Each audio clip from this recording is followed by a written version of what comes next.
ហើយយល់ដឹងអំពីកង្វល់និងវិវាទដីធ្លីរបស់ប្រជាពលរដ្ឋបានដល់លោះហើយប្រជាពលរដ្ឋអ្វីដែលចង់បានគឺទី1បានឆ្លងកម្មសិទ្ធិរឹង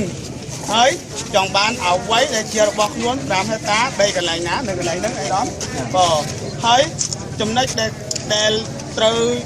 ចង់បានពិតប្រាកដនោះគឺត្រូវមានកិច្ចសន្យារវាងគ្នានឹងគ្នាដែលចេញផុសតាត្រាចេញអំពីទី1គុតកាឡាយនាយករដ្ឋមន្ត្រីទី2វិមានរដ្ឋសភាជាតិទី3សូរិយោដីទី4តុលាការនេះគឺជាចំណុចបាទនេះជាចំណុចដែលសិនហើយសិនចាំយើងដល់ស្រាយរឿងតដល់ខ្វះ50នេះអរគុណតការងារច្រើនខ្ញុំថាចុងក្រោយនេះគឺថាអ្វីដែលយើងបានសម្រេចចុងក្រោយថាសូមឲ្យទៅសេជាលិលាក់មកគូបំណងមកដល់ចង់បានហើយណាអរគុណច្រើនខ្ញុំលើឯកសារទាំងអស់នេះជួយដាក់ជូនទៅអត្តងងថ្ងៃបាទ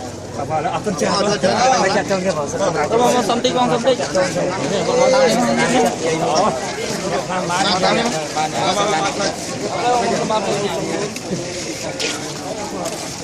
ไม่ล้างมันต้องไม่